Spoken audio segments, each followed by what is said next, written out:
Les Chinois ont cassé le pont qui mène à la mine. Oui, première surprise. Donc, pas moyen d'accéder à leur site. Que nous sommes là dans la région du Nord Kivu qui est en état de siège, avec un gouverneur militaire. Impossible de le faire plier. Il est le roi sur place. N'en déplaise à ceux qui parlent de souveraineté du Congo. Par politesse, le ministre des Mines provinciales a appelé les Chinois pour leur dire « On vient chez vous aujourd'hui ». Vous savez ce qu'ils ont fait? Ils ont fermé les portes, ils sont partis. Ici, c'est le trafic d'autre chose, sauf que c'est plus soft. Malgré l'autorisation donnée par la présidence de la République, tenez-vous bien, la société américaine Alphamine, propriétaire de Bézi, à Walikale, producteur d'étain et de cassitérite, nous a clairement dit qu'il n'acceptait pas que nous venions chez lui. Pas question de venir fouiller dans ses affaires.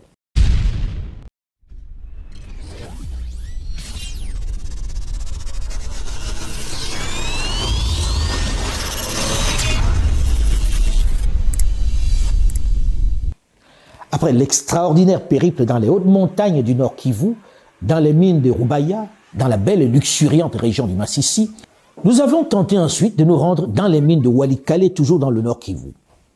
Figurez-vous que malgré la présence dans notre avion des autorités locales, notamment des députés nationaux, du président du conseil d'administration de la puissante GECAMINE, des administrateurs de la FEC, la Fédération des entreprises du Congo, malgré l'autorisation donnée par la présidence de la République, tenez-vous bien, la société américaine Alphamine, propriétaire de Bézi, à Walikale, producteur d'étain et de cassitérite, nous a clairement dit qu'il n'acceptait pas que nous venions chez lui.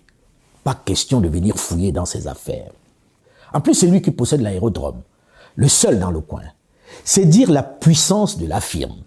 Il est sur son territoire et pour atterrir sur place, même l'autorisation de la présidence de la République ne suffit pas. Allez donc déterminer les quantités d'or et de coltan qu'il y produit. Allez donc savoir ce qu'il fait dans sa propriété, puisque l'autorité n'y a pas accès. Une discrétion qui accrédite la thèse selon laquelle il y extrait le minerai rare, très rare de nobium, celui nécessaire à la stabilisation des fusées. Circuler, il n'y a rien à voir. Il n'a d'injonction à recevoir de personne. Congo dit panda. Bref, de guerre lasse, nous avons capitulé et figurez-vous que nous sommes là dans la région du Nord Kivu qui est en état de siège, avec un gouverneur militaire. Impossible de le faire plier. Il est le roi sur place. N'en déplaise à ceux qui parlent de souveraineté du Congo. Les Chinois ont cassé le pont qui mène à la mine. Oui, première surprise. Donc, pas moyen d'accéder à leur site. En plus, ces soldats qui sont venus nous attendre et qui travaillent pour eux n'ont aucun moyen de déplacement. Ils ne sont pas vraiment venus pour nous escorter. Seconde surprise. Oui.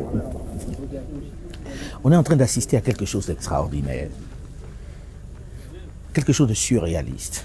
Quand on dit qu'on est indépendant, on doit quelquefois s'interroger si c'est vrai. Nous sommes à Kamituga. On est venu pour voir la mine. La mine est à moins de 30 km d'ici. Mine non autorisée, exploitée par des Chinois. Personne ne peut mettre un nom sur la société chinoise. Par politesse, le ministre des Mines provinciales a appelé les Chinois pour leur dire « On vient chez vous aujourd'hui ». Vous savez ce qu'ils ont fait? Ils ont fermé les portes, ils sont partis. Ici, c'est le trafic d'autre chose, sauf que c'est plus soft. À vous, jeunes, de ne pas laisser faire. Ne vous laissez pas faire. Nous nous sommes laissés faire. Vous ne devez pas accepter ça. C'est inacceptable, tout simplement. Aux autorités congolaises de prendre aussi leurs responsabilités. Ça ne peut pas exister. Derrière nous, il y a un ministre des Mines provinciales qui est avec nous sur le tarmac. On ne peut pas bouger. Et ce qu'on nous proposait même, c'était d'emprunter ces motos-là qui sont conduites par qui? Par ceux qui travaillent ici pour eux. Voilà comment on arrive à avoir des ambassadeurs qui sont tués sur ce territoire. C'est clair, nous ne sommes pas désirés dans le coin. Malgré l'importance des membres de la délégation, nous sommes obligés de repartir.